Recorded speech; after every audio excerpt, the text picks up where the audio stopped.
Assalomu alaykum.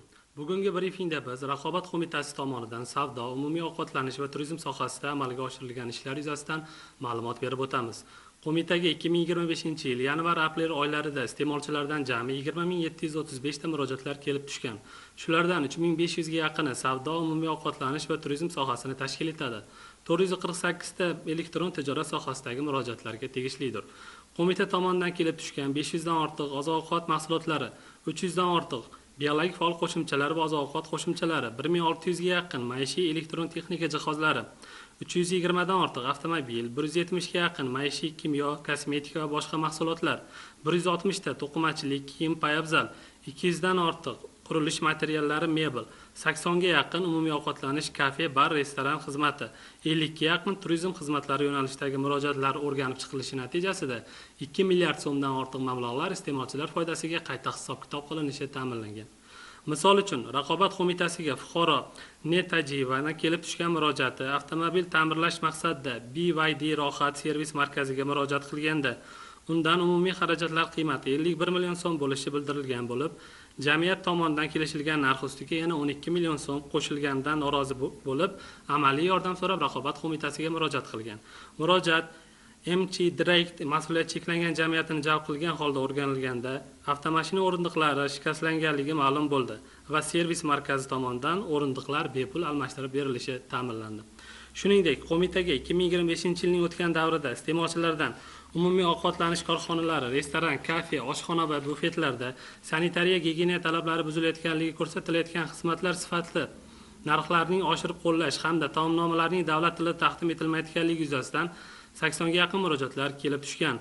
Murojaatlarga ko'ra, O'zbekiston iste'molchilar huquqlarini himoya qilish jamiyatlar federatsiyasi bilan birgalikda 700 ga yaqin korxonalarda tanlov asosida o'rganishlar o'tkazildi. Ushbu o'rganishlarda 480 ta to'liq nomi va ish rejimi ko'rsatilmagan holatlar, 524 tasida taomnoma davlat tilida emasligi, 449 tasida narxnomalar mavjud emasligi, 519 tasida esa favqulodda vaziyatlar uchun chiqish yo'laklari mavjud emasligi aniqlangan. Shu bilan bir qatorda taomnomalarda mijozlar uchun taomnomalarning porsiyalari, vazni, hajmi, ichimlik idishlarining sig'imi, salat va shirinliklar hajmi hamda xizmatlar ro'yxati, narx va ularni to'lash shartlari kabi ma'lumotlar mavjud emasligi ma'lum bo'ldi.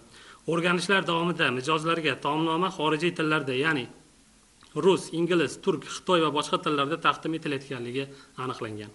Misol uchun, Toshkentdagi Mirzo Bobur mas'uliyat cheklangan jamiyatiga qarashli Bon kafesi va uning 26 ta shoxobchasi, Mado dondurma mas'uliyat cheklangan jamiyat qo'shma korxonasiga qarashli Mado restorani hamda Key Club qandolat restoranining barcha tarmoqlarida taomnomalar faqat rus tilida taqdim etilayotganligi aniqlangan.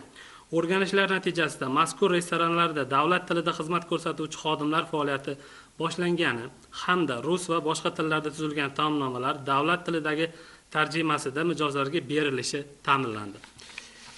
Shuningdek, Raqobat qo'mitasi tomonidan iste'molchilarning namoyon huquqlarini himoya qilish doirasida tanlanma asosida 380 dan ortiq umumiy ovqatlanish shoxobchalarida xodimlarning tibbiy ko'rikdan o'tganligi bo'yicha o'rganish ishlari olib borildi. Tahlillar natijasida 2800 nafardan ortiq xodimning 41%, ya'ni 1164 nafari xizmat ko'rsatuvchi oshpaz, tayyorlovchi, tashuvchi xodimlar tibbiy ko'rik daftarchasiga ega emasligi aniqlangan. Raqobat qo'mitasi tomonidan mazkur kamchiliklarni bartaraf etish bo'yicha vakolatli organlarga tegishli ma'lumotlar kiritildi. Turizm sohasida olib borilgan o'rganishlarda internet tarmog'i orqali xalqaro bo'yicha vakolatli organlarga tegishli ma'lumotlar kiritildi. Turizm sohasida olib borilgan o'rganishlarda internet tarmog'i orqali xalqaro onlayn bronlash global tizimi asossiz axborotlarni taqdim etish holati yuzasidan jami 67 ta mehmonxona xizmatlarini ko'rsatuvchi tadbirkorlik subyektlariga reklama to'g'risidagi qonunchilik talablariga rioya etilishini ta'minlash, iste'molchilarni chalg'itadigan asossiz yoki noaniq ma'lumotlarni reklama vositalarida tarqatmaslik yuzasidan belgilangan tartibda bartaraf etish yuzasidan ogohlantirishlar yuborildi. Misol uchun, bugungi kunda internet axborot tarmog'ida mehmonxonalarning toifasi, yulduzi haqida noto'g'ri ma'lumotlarni e'lon qilish bilan bog'liq 3 ta holat bo'yicha qo'mitaning Navoiy va Xorazm viloyat hududiy boshqarmalari tomonidan reklama qonunchiligi buzilishi holati bo'yicha belgilangan tartibda ishlar qo'zg'atilgan.